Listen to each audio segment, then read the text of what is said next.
Jeremy Martin, you're back racing Supercross again. Can you just describe your first round there and how you thought it went for you? Yeah, man, I've obviously been doing this quite a while now, but there's still nothing like when you've been out for a while and you get back in there, the nerves, the excitement, and all that stuff. And yeah, it was a solid night in Houston. We ended up P5. We were trying to fight there for just maybe get on the podium there. It was kind of somewhat close the last lap, and then I ran out of talent and hit a tough block. How have you found the new team? You came off Star Yamaha, but the word is you've kind of helped this team to step up as well.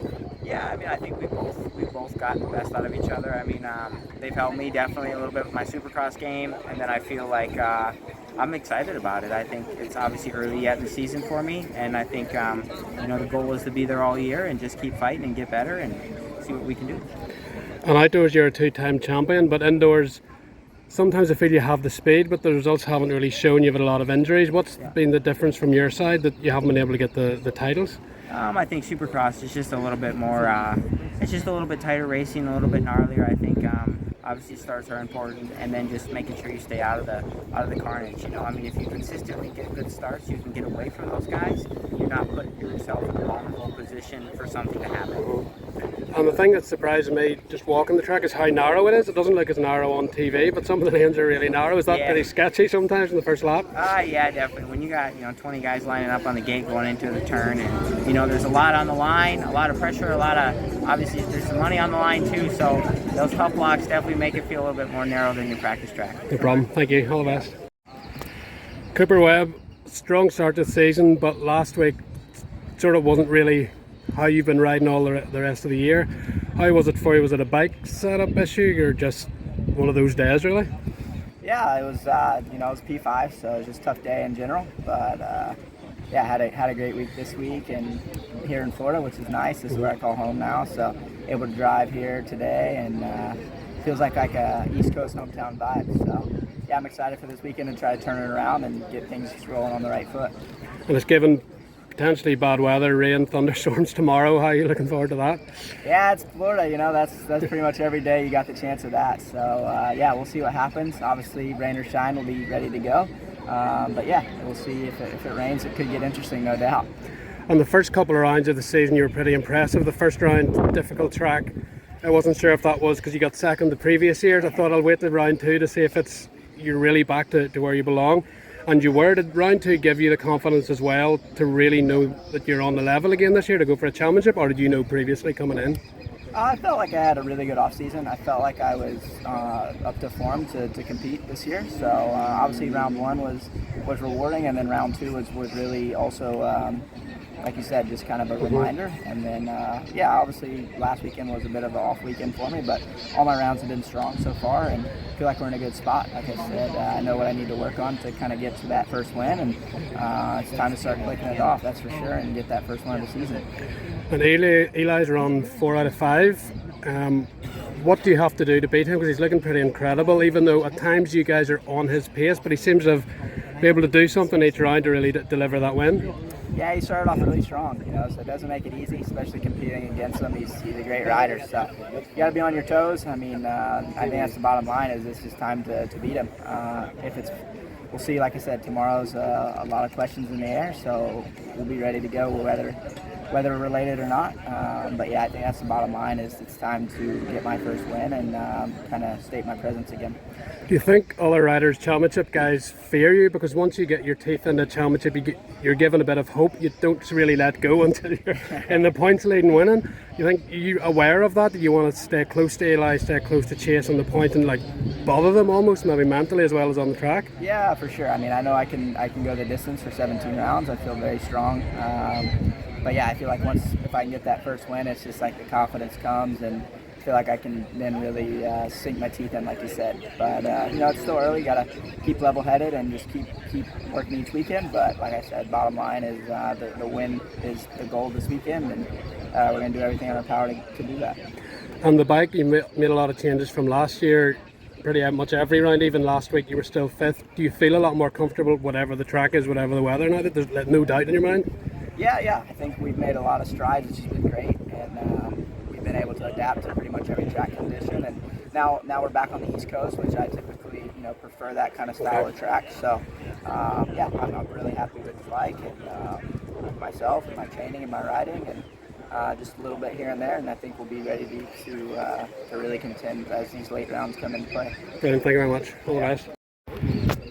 Tom Vialle, pretty amazing debut ride last weekend. Led your first Supercross with a whole shot and you were on for a podium.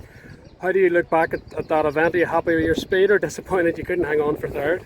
Yeah, of course, a little bit of both, but I would say pretty happy. Like for the first Supercross was really new for me. Like first time riding Supercross, first time in the night in the stadium was pretty huge, to be honest. The rhythm are big. Like when you watch on TV, it's really like, oh, that's easy. But when you're there and looking to when you're riding, it's really different. So actually, let's say overall pretty happy. Of course, a little bit pissed with myself at the end to make a mistake like so close to the finish, riding in P3. But no, overall was good. Yeah. On the track, just walking it here, it's a lot more narrow than it looks in TV too. It's lane. Did you feel that riding or? On riding it's a little bit better, to be honest, but when you walk the track you're like, oh, this is huge, this is big. On the bike feels a little bit smaller, to be honest, so that's not good. But it's really like, it's not wrong, you know, the rhythm are really sharp, so you need to be precise, and that's what we work on training during the week. So yeah, I'm pretty okay and happy with how the week's training goes, and also last weekend on the race. My riding on the track was pretty good, so yeah. And did you expect to be running top 3 pace in your first race, or did you expect to come in and work your way up? Yeah, to be honest, no, I didn't expect to be so quick, like up in front with those guys. Like if you take like Hunter and all those guys in front, they're riding for so many years Supercross, and they have a lot of experience during the race also, because doing training is something, but doing the race is something else. And it was pretty nice. I still have a lot to learn, and that's why we are here. And how have you found the adaptation to living in America? Are you based here in Florida with Alden Becker and things? Yeah, right. How's that all been for you compared to training in Lommel and Belgium? Yeah, for sure different. Like today, the weather is like this every day, so it's really hot. I'm training out, but I was also training out in Belgium, let's say. Yeah. So let's say the training is not really different, but what makes I think more hard here is the heat. It's really hot and humid every day, so you sweat a lot. And riding Supercross for me is new for my body also. Yeah. It's much more intense than doing a 30 moto minute in Lommel, for example.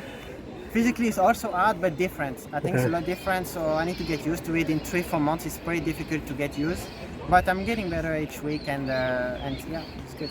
At the Motocross of Nations, Jago jumped on a 450 and he was running with Eli. Maxime won a race as well. You've obviously raced them for years. Did that give you any confidence coming over here that you could be up there, obviously especially outdoors, but even just coming into the Supercross season? Sure, like when you see Jago was riding really nice in the nation, we fight all year together, so we have the same speed, I think, so it was pretty nice to see him in front and ride with Eli, and to be straight, he jumped on the 450 like only 2 weeks before, I think, so to be straight up in front and have that speed is pretty nice to see, yeah. And just on your world title, that was one of the most incredible last rounds I've ever seen. You made a mistake, you got Jago, you made the mistake, he crashes and you won the title. How was that for pressure? You don't really make many mistakes, but that was, the two of you were setting a white hot pace as well. Yeah, right, it was a crazy race. Just remember that, like, was if you watch after the race, you'll have more pressure than when I was on the race. Like, was okay, you know, you don't think so much about it. So it was really a nice battle with Jago. Like, was so close. So it was a nice season also, battling with him all the year. And you're getting a lot of support from your GP colleagues. Even Jago, I'm sure, is happy to see how well you're doing. Is that nice to see all the support from him? I think, you know, like we ride together, so when you come somewhere else and you do pretty okay, it's nice to see that the guy you're riding with can do it there, so I think, yeah, it's pretty nice to see. So I'll be in Hawkstone in 2 weeks, it'll probably be cold and wet. Do you miss those pre-season races and training Lommel? Yeah, a little bit. Yeah, Hawkstone is a tough race, it's raining I think every year, so yeah, it's a nice race. Brilliant, thank you very much and good luck. Under Lawrence, championship leader after round 1. Talk about Houston last weekend. You made it look fairly easy after the first couple of laps, don't you? You seemed to take a couple of laps to get your rhythm and then you were checking out basically. Yeah, I wouldn't say it took a few laps to get my rhythm, just a little, navigating the first lap or two, and then, everyone's pretty fast in the first few opening laps. Yeah. So just hit my marks, and yeah, looking to the same here. We got a little weather forecasted, so we'll see. Should be good though. We got a big old sand section, some dry dirt as of now, so should be good. We'll see what it brings. How do you find the sand? There seems to be mixed opinions on it. Last week looked pretty tough, and this week looks pretty difficult as well. I don't know. You either like it or you don't. I mean, we'll see. We don't get to ride it today, but we'll see how it is tomorrow. If it's a little wet, it'll be probably easier than when it's dry, I think. But dude, who knows? Who knows? We'll see. And you've had a lot of injuries. You've battled Jett for the title in outdoors. You're now leading the championship so far here. Jett's leading. To come from fall obviously in the GPs. I remember you racing Volkersrod and the Kawasaki and AMX 250. To come where you both have come and your family must be pretty amazing. You're battling for titles and leading these two regionals. Absolutely, like you said, we've come a long way from where we were. You know, like Dad was working on the bikes on the driveway of this little shack we rented, and yeah, it's cool. It's very cool. From where we were, where we are now. The cold days of Lommel and Valkenswaard to now it's sunny, nice time. So yeah, it's a bit different. It's good. Yeah, exactly, it is, but it's good. And 450 wise, even Jett said you're probably better on a 450. Were you looking to move up next year? What's the plan to get these titles this year and then move up? Yeah, we want to obviously do our job this year and outdoors as well as Supercross, but yeah, that'd be ideally the goal. You know, next year outdoors, kind of same thing as what Jett and Chase have done. You know, go 450s outdoors. You know, jumping straight into a 17 series Supercross on a 450, it's a big step. So definitely looking to do that transition. And no wild card 450s in Supercross this year or anything? No. No, I don't think so. Not now. You know, obviously Jett and I are both in championship contention. Yeah. It's Honda's investment, and they don't want to do anything silly to risk it. You know. Thank you very much.